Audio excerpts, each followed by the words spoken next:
Good evening, and welcome back to day 3 of 13 days of horrible crafts and even scarier stories. Today's spooky story comes to us from Reddit user MPZ1968. I will of course have this story, as well as his subreddit where he posts his fantastic scary stories, linked in the description down below. So please go check him out after watching this video.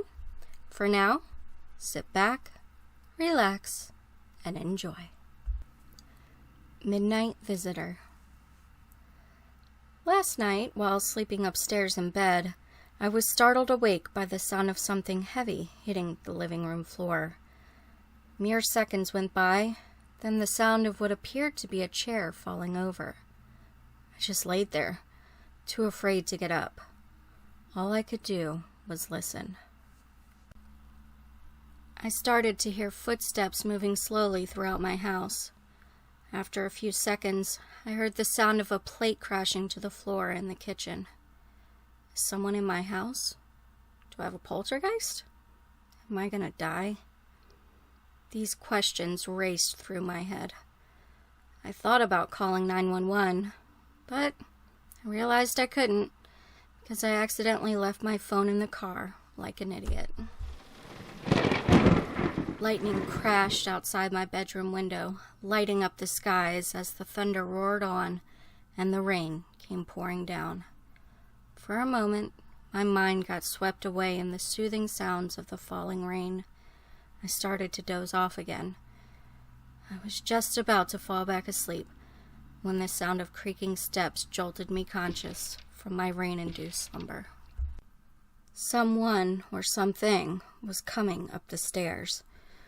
I pulled the blankets up over my head and laid there, shaking, sweating, and praying for this thing to go away. Suddenly, the creaking stopped. I knew it had reached the top of the stairs and was mere feet away from my bedroom door. Seconds went by, and I heard the sound of a small tap on my bedroom door, causing it to slowly creak open. With my back to the door, I could hear slow, gentle footsteps enter my bedroom, then stop almost immediately. I could feel a presence within the room. I could feel eyes beaming through the darkness and deep into my soul. My body began to shake with fear, my heart beating fast as if it were about to burst right out of my chest.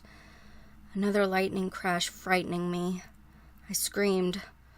Suddenly, I felt an enormous weight come crashing down upon my back, pushing me face down into the bed.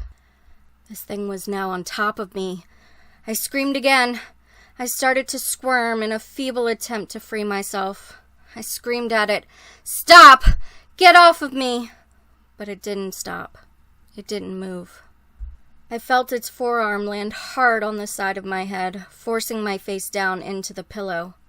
I felt its hot, wretched breath on the back of my neck. I couldn't breathe. I knew I was going to die. Through all the fear and chaos, I somehow remembered what my father used to say. If you're going down, you better go down swinging. I took his words, and with a primal scream, I mustered up every ounce of strength I had within my being. I thrust back against this thing, finally flinging it off of me. What followed after that was a loud thud on the bedroom floor. I quickly reached for the lamp on my nightstand, turning it on and turning back around just as this thing's head began to rise from the side of the bed. I was soon face to face, eye to eye with this monster. We stared at each other for what seemed like forever, its eyes black as night, its teeth as sharp as the devil's blade. Finally, I sighed and said, "Buster, you're one heavy dog. Come here, buddy, I'm sorry." And that is the end of our Day 3 video. I hope you have enjoyed. Thanks again to MPZ1968 for allowing me to narrate this awesomely spooky story. As I said before, the links to find this and other stories by him are in the description. And a very big thank you to all 4 of you who watched this video. I appreciate it. As always, take care and sweet dreams.